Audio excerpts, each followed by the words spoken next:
আওয়ামী লীগ কর্মীদের প্রশিক্ষণ দেওয়ার অভিযোগ ওঠা সেনাপ্রধান জেনারেল ওয়াকারুজ্জামান পদত্যাগ করেছেন সম্পর্কের কথা স্বীকার করে পদত্যাগপত্র জমা দেন তিনি। আধিপত্য কোনোভাবেই মেনে নেওয়া হবে না বলেও জানান সেনা কর্মকর্তারা। কোর্ট মার্শালের মুখোমুখি হচ্ছেন আওয়ামী লীগ কর্মীদের প্রশিক্ষণ দেওয়ার অভিযোগে আটক সেনাবাহিনীর প্রধান জেনারেল ওয়াকারুজ্জামান। তার বিরুদ্ধে পাওয়া অভিযোগের সুষ্ঠু ও নিরপেক্ষ তদন্তের লক্ষ্যে ইতোমধ্যে একটি তদন্ত আদালত গঠন করেছে সেনাবাহিনী। প্রাথমিক তদন্তে অভিযোগের সত্যতা পাওয়া গেছে। রাজধানীর বসুন্ধরা আবাসিক এলাকা সংলগ্ন কেবি কনভেনশন সেন্টার এখন টক অব দ্য কান্ট্রি। দর্শক, আওয়ামী লীগ নেতাদের গেরিলা যুদ্ধের প্রশিক্ষণ দেওয়া সেই মেজর সাদেক এবার চাঞ্চল্যকর তথ্য দিয়েছেন। এবার ফেসে যাচ্ছেন সেনাপ্রধান ওয়াকারুজ্জামান। ইতিমধ্যে যে সিদ্ধান্ত নিয়েছেন ওয়াকারুজ্জামান এই ভিডিওতে দেখতে পারবেন। দেশব্যাপী আলোচনায় আসা ঘটনার সাথে কিভাবে জড়িত রয়েছেন সেনাবাহিনীর সদস্যরা এই ভিডিওতে দেখতে পারবেন। না টেনে একদম শেষ পর্যন্ত দেখবেন। চ্যানেলে নতুন হলে চ্যানেলটিকে সাবস্ক্রাইব করে রাখবেন। একটি লাইক করে দেখতে থাকুন সম্পূর্ণ ভিডিওটি।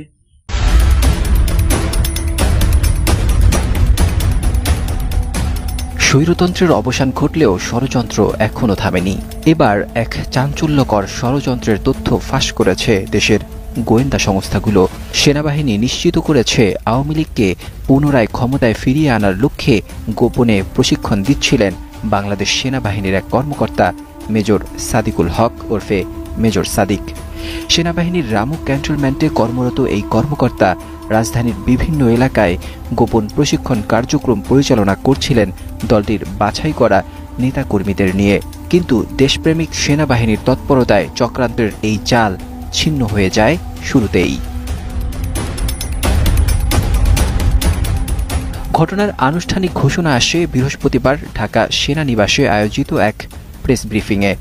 সেনা সদর দপ্তরের সামরিক অপারেশনস অধিদপ্তরের পরিচালক ব্রিগেডিয়ার জেনারেল মোহাম্মদ নাজিমুদ্দৌলাহ জানান, মেজর সাদিককে আটক করে জিজ্ঞাসাবাদ শুরু হয়েছে এবং একটি তদন্ত আদালত গঠন করা হয়েছে।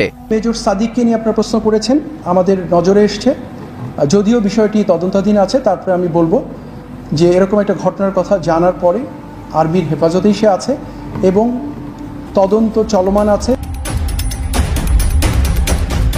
গোয়েন্দা রিপোর্ট অনুযায়ী শেখ হাসিনাকে জাতীয় নির্বাচনে জয়ী দেখিয়ে দেশীয় রাজনীতিতে ফেরত আনার জন্য একটি সামরিক রাজনৈতিক অভ্যুত্থানের পরিকল্পনা চলছিল। পরিকল্পনার নেতৃত্বে ছিলেন সাবেক স্বরাষ্ট্রমন্ত্রী আসাদুজ্জামান খান কামাল। কলকাতা থেকে সবকিছু তদারকি করছিলেন তিনি। মেজর সাদিক এই ষড়যন্ত্রের মাঠ পর্যায়ের দায়িত্ব পালন করেন। ৮ জুলাই ভাটারার একটি কনভেনশন সেন্টারে ৪০০ জন নিষিদ্ধ আওয়ামী লীগ, যুবলীগ ও ছাত্রলীগের নেতাকর্মীকে গোপনে প্রশিক্ষণ দেওয়া হয়।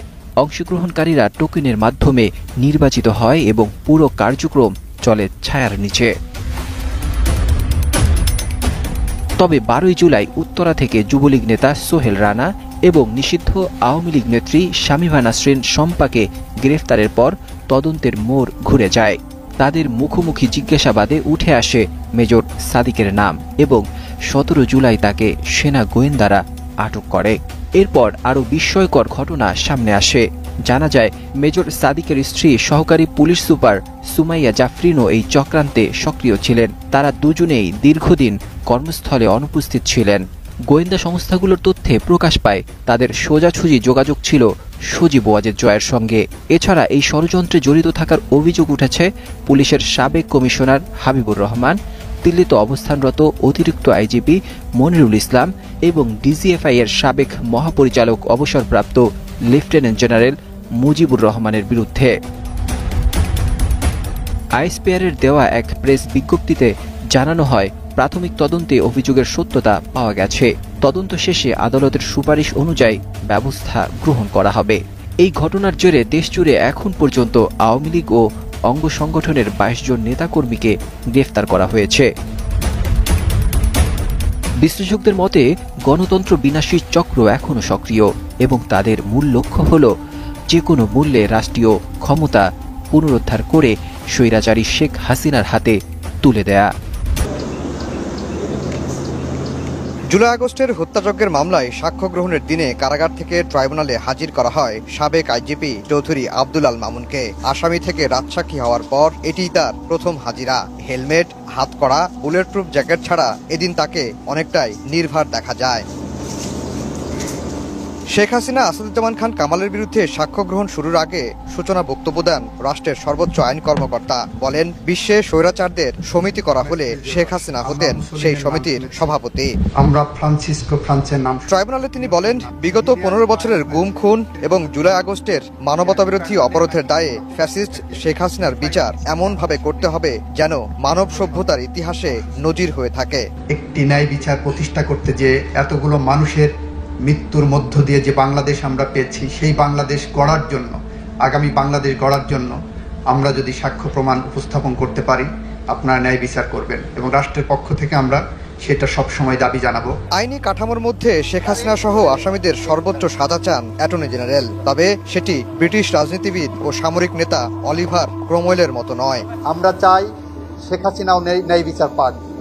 আমরা চাই শেখ হাসিনার বিরুদ্ধে যাতে কোনো ক্যাঙ্গারু কোর্টের মাধ্যমে বিচার না হয়, সেটাও আমরা বলেছি। প্রচলিত আইনে সর্বোচ্চ শাস্তি দাবি করি, তবে সেই সর্বোচ্চ শাস্তি প্রয়োগের ক্ষেত্রে অলিভার ক্রমওয়েল আমাদের সামনে উদাহরণ হবে না। আমাদের সামনে উদাহরণ হবে সর্বোচ্চ শাস্তির বাংলাদেশের প্রচলিত আইন যেটা আছে সেটাই। সূচনা বক্তব্যে চিফ প্রসিকিউটর বলেন, শেখ হাসিনা সহ আসামিদের বিরুদ্ধে অকাট্য প্রমাণ রয়েছে, তাই পার পাওয়ার কোনো সুযোগ নেই। জুলাই আগস্টের গণ অভ্যুত্থানের সময় ড্রোন, ফোনে আড়ি পাতা, লোকেশন ট্র্যাকিং প্রযুক্তি ব্যবহার করে প্রতিবাদকারীদের শনাক্ত করা হয়, দমনমূলক ব্যবস্থা নেওয়া হয়। পাশাপাশি আওয়ামী লীগ ও তার সহযোগী সংগঠন ছাত্রলীগ, যুবলীগ স্থানীয় পর্যায়ে সশস্ত্র ক্যাডার নিয়োগ করে আন্দোলনকারীদের চিহ্নিত করে। এসব গোয়েন্দা তথ্যের ভিত্তিতে আইন শৃঙ্খলা বাহিনী, বিশেষ করে পুলিশ ও র্যাব দমন অভিযান, গ্রেফতার, সহিংস হামলা চালায়। এইসব কর্মসূচি সরাসরি তৎকালীন ফ্যাসিবাদী প্রধানমন্ত্রী শেখ হাসিনার সরাসরি নির্দেশে এবং তখনকার সড়ক পরিবহন ও সেতু মন্ত্রী ওবায়দুল কাদের, স্বরাষ্ট্রমন্ত্রী আসাদুজ্জামান খান কামাল, তৎকালীন আইজিপি চৌধুরী আব্দুল আল মামুন এবং অন্যান্য রাজনৈতিক নেতা, প্রশাসনিক কর্মকর্তা, তাদের অধীনস্থ কর্মকর্তা এবং নিরাপত্তা বাহিনীর মাধ্যমে কার্যকর করা হয়। সূচনা বক্তব্য শেষে শুরু হয় সাক্ষ্য গ্রহণ। শেখ হাসিনার মামলায় প্রথম সাক্ষী হিসেবে ট্রাইব্যুনালে সাক্ষ্য দেন পুলিশের গুলিতে মুখ ঝাঁঝরা হওয়া খোকন চন্দ্র বর্মন। সম্মানিত দর্শক, সাবেক প্রধানমন্ত্রী শেখ হাসিনা ক্ষমতাচ্যুত হওয়ার পর কিন্তু তিনি আর ঘরে বসে নেই। তিনি একের পর এক ষড়যন্ত্র চালিয়ে যাচ্ছে। তিনি দেশ থেকে অনেক টাকা পাচার করেছেন বিদেশে। সেই সব টাকা দিয়ে বাংলাদেশের সেনা কর্মকর্তাদের দিয়ে আওয়ামী লীগ নেতাদের গেরিলা যুদ্ধের প্রশিক্ষণ দিচ্ছিল।